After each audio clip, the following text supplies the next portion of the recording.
Bismillahirrahmanirrahim. Assalamualaikum warahmatullahi wabarakatuh. Malam tadi kita telah pun terima keputusan keseluruhan PRU ke-15. Dekat-dekat nak subuh ya. Jumlah 220 ni diterima keseluruhannya, dan yang paling lewat adalah Parlimen Kota Marudu kalau tak silap. Jadi keputusan kita boleh lihat di sini, Barisan Nasional merudum menjadi 30 kerusi Parlimen. Perikatan Nasional membuat satu kejutan besar, memperoleh 73 kerusi. Pakatan Harapan 82 kerusi. GPS iaitu di Sarawak 22 kerusi. GRS di Sabah 6 kerusi dan lain-lain 7 kerusi. Ini adalah satu keputusan yang sangat-sangat mengejutkan seluruh rakyat Malaysia, sehingga kan ramai yang tidak tidur, namun sehingga subuh tiada dibentuk kerajaan kerana keputusan untuk membina sebuah kerajaan itu tergantung kerana masing-masing tidak mendapat majoriti mudah, iaitu 112.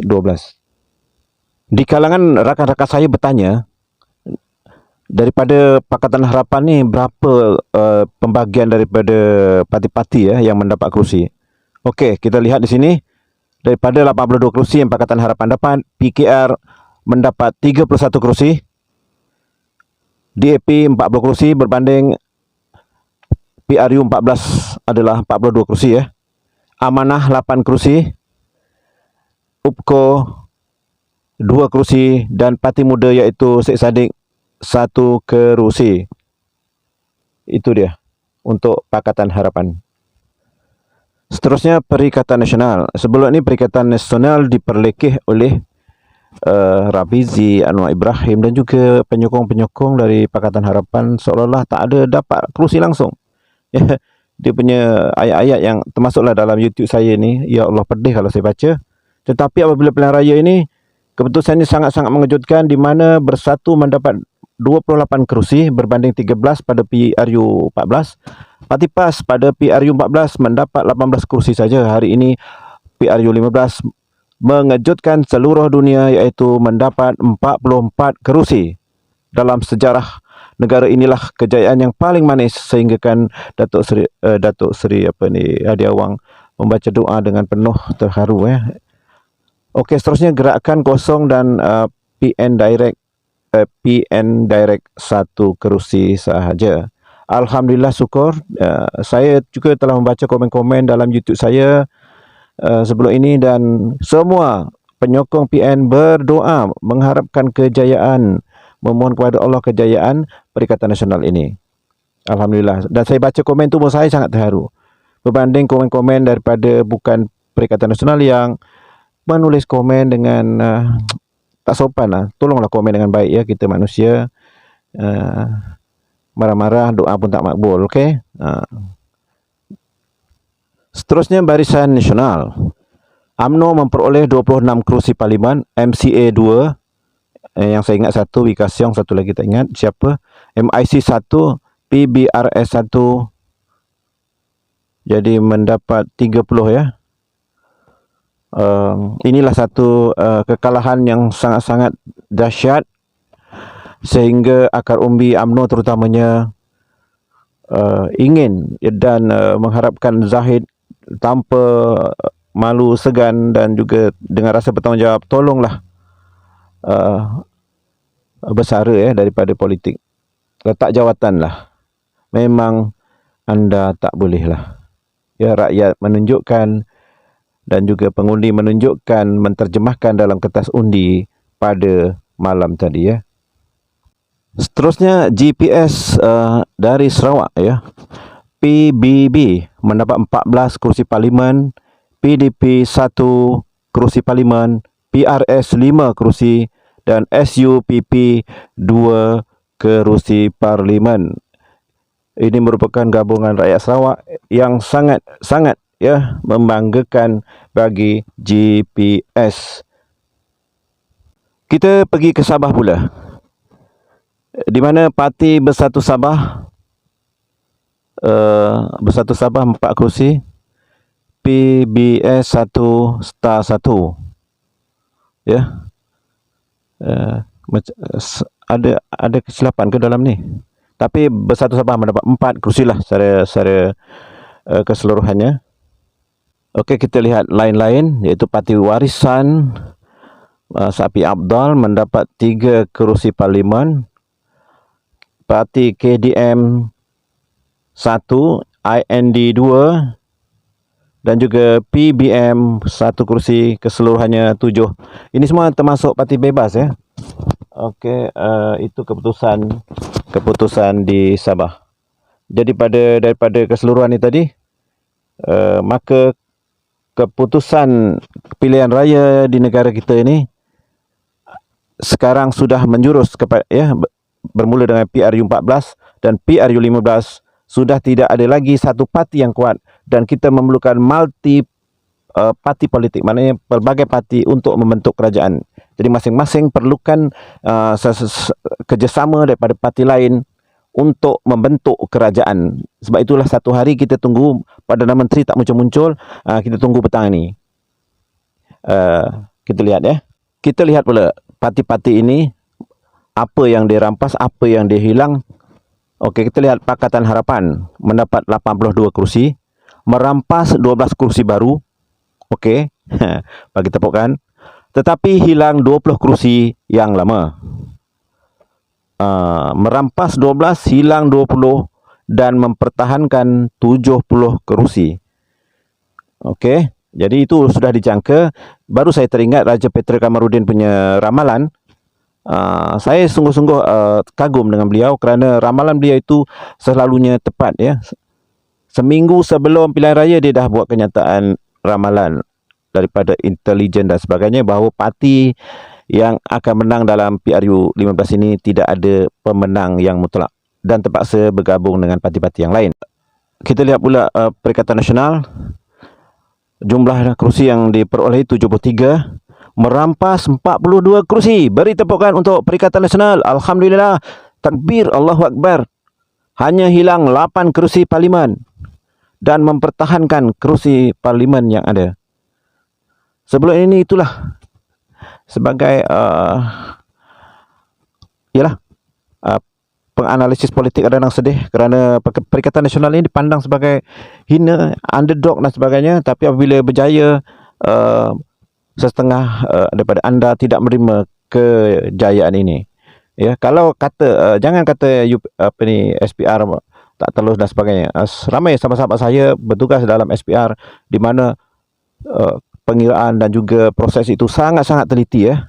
Lagi-lagi sekarang dah ada dakwat semua, pengiraan itu sangat-sangat teliti. Ini adalah kejayaan yang mesti diterima oleh pihak bukan penyokong, maknanya penyokong Pakatan Harapan dalam menerima hakikat bahawa Perikatan Nasional telah pun membuat satu kejutan yang luar biasa. Okey, seterusnya kita pergi ke Parti Barisan Nasional, memperoleh 30 kerusi parlimen di mana telah merampas 8 ya, dalam keadaan mereka dianggap lemah, dapat juga merampas 8 kursi namun hilang 20 kursi dan juga mempertahankan 22 kursi.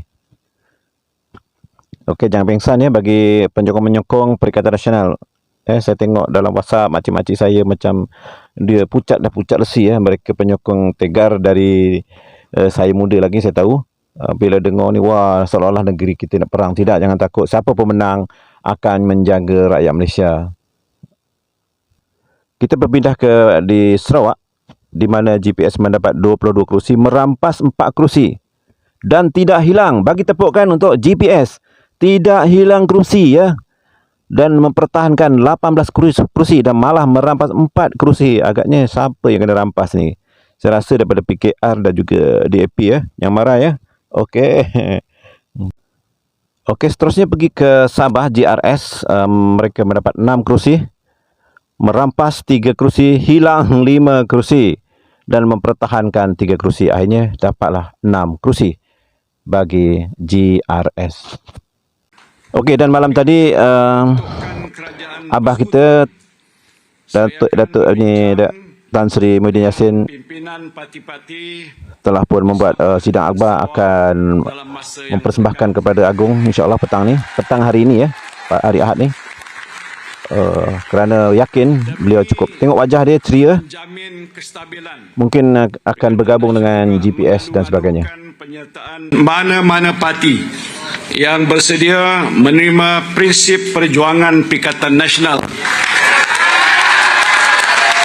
untuk membentuk sebuah kerajaan yang prihatin, bersih dan stabil. Pikatan Nasional juga telah mempunyai kursi yang mencukupi untuk membentuk kerajaan negeri Perlis.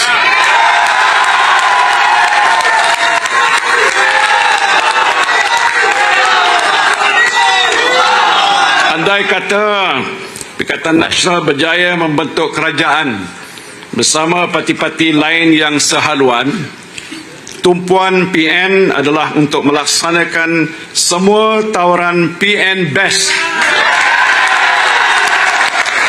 yang dikemukakan kepada rakyat semasa tempoh berkempen. Pada pagi yang sama, Anwar Ibrahim membuat sidang akbar juga, tapi wajah beliau kelihatan muram, tak ceria berbanding dengan abah kita tadi. Ini menunjukkan tanda-tanda mungkin Pakatan Harapan ni tak mendapat sokongan daripada parti-parti di Sabah, Sarawak ya. Apa-apa kita tunggu petang ni. Okey. Saya ingin memaklumkan bahawa kami telah mencapai persefahaman malah persetujuan untuk membentuk kerajaan apabila diperkenan oleh Wakil Yang Mulia Yang Agung. Jadi inilah parti pertama dari blok yang terbesar, dan keduanya telah memperolehi jumlah yang mencukupi untuk membentuk kerajaan dengan suara majoriti. من تشاء لنستعينك على رزق قدير يا مالك يوم الدين اياك نعبد واياك نستعين اهدنا الصراط المستقيم اللهم ارحمنا برحمتك اللهم نصرك الذي وعدتنا عليك الشروع وعليك توكلنا اللهم ارحمنا في الدنيا والاخره والحمد لله رب العالمين. Takbir! Takbir! Takbir!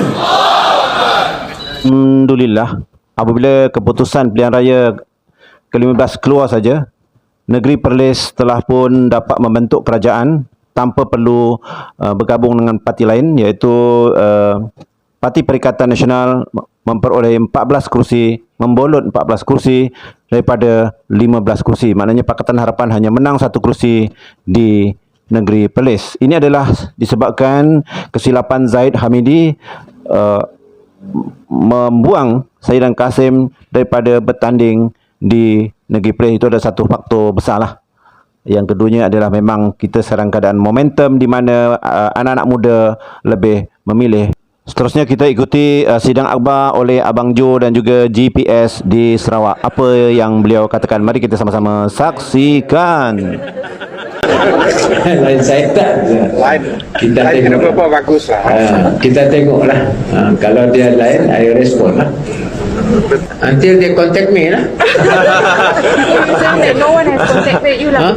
So you're saying that So far belum ada. Belum ada. Kali sidaknya Sinun masih ngitung. Yes, is very open to all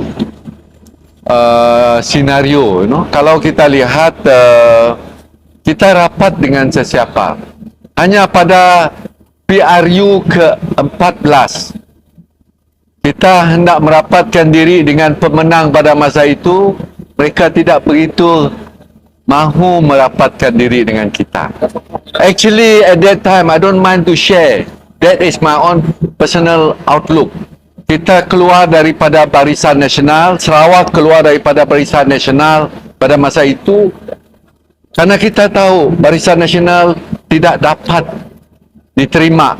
Hanya 3 negeri yang menang pada masa itu, Kalau sudah reject, ditolak oleh rakyat, kita akur.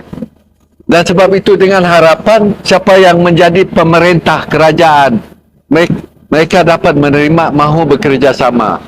Sebaliknya, kerajaan yang menang pada masa itu, Kerajaan Pakatan Harapan, whatever olive branch that we show was not really being accepted.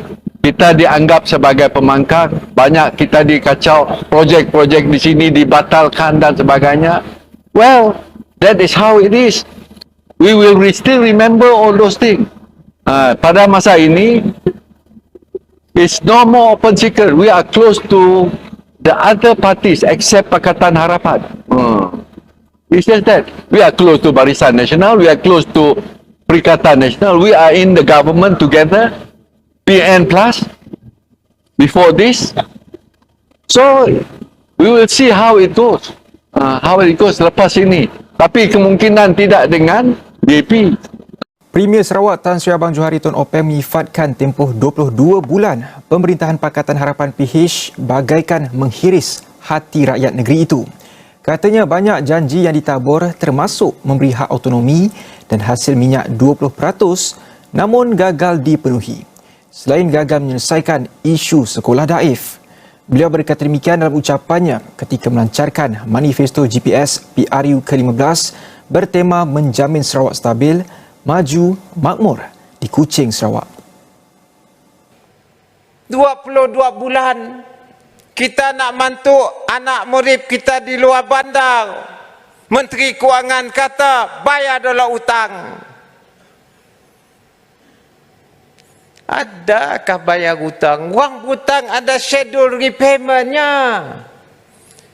Ini adalah termasuk dalam perlembagaan Malaysia. Dalam persekutuan mesti ada pinjaman dibagi kepada negeri. Dan kita bayar hutang mengikut schedule. Tiada tundakan. On dot kita bayar. Tapi bayar dulu. Baru mula sekolah. Yang fikir kita takutlah kita bayar 1 bilion. Tak bayar. Kena challenge. Tapi sekolah si juga dibuat. Berdasarkan kenyataan pemimpin-pemimpin di Sabah Sarawak dan juga Hisamuddin ada menulis UMNO ataupun Barisan Nasional tidak akan bergabung dengan Pakatan Harapan ya. Juga Ismail Sabri, no Anwar, no DAP. Dan Perlis telah dapat membentuk kerajaan negeri namun Perak kena bergabung parti Perikatan Nasional dengan parti-parti yang lain dan juga di negeri Pahang. Negeri Pahang juga perlukan gabungan parti-parti lain. Jadi kita melihat, saya sebenarnya tertarik dengan tulisan Aiman Rasdan Wong yang mengulas bahawa keputusan di pilihan raya di negara kita ini pada PRU 14 dan juga PRU 15 dan seterusnya akan menghadapi jalan sukar di mana apabila berlaku pilihan raya tidak dapat dibentuk kerajaan tergantung dan terpaksa bergabung dengan kerajaan lain. Ini adalah umpama seperti negeri Itali, negara Itali, dan kesan buruknya adalah kepada ekonomi negara itu. Jadi kita ni akan tertinggal dengan Indonesia, Thailand kerana kita sentiasa kerajaan yang tidak stabil lah, senang cakap ya. Sesiapa saja boleh menjatuhkan kerajaan yang lain kalau tidak bersetuju dengan sesuatu yang dibuat oleh kerajaan yang memimpin itu, dan rakan-rakan kongsi politik akan membuat onar seperti yang kita lihat dalam kerajaan Perikatan Nasional dan juga kerajaan Ismail Sabri yang lepas. Sekian saja pandangan ataupun perkongsian saya pada petang ini. Sama-sama kita tunggu kerajaan manakah yang akan dibentuk untuk memimpin negara Malaysia untuk 5 tahun akan datang. Sekian. Jangan lupa subscribe. Wassalamualaikum warahmatullahi wabarakatuh. Mohon maaf andai ada terkasar bahasa. Sekian. Terima kasih.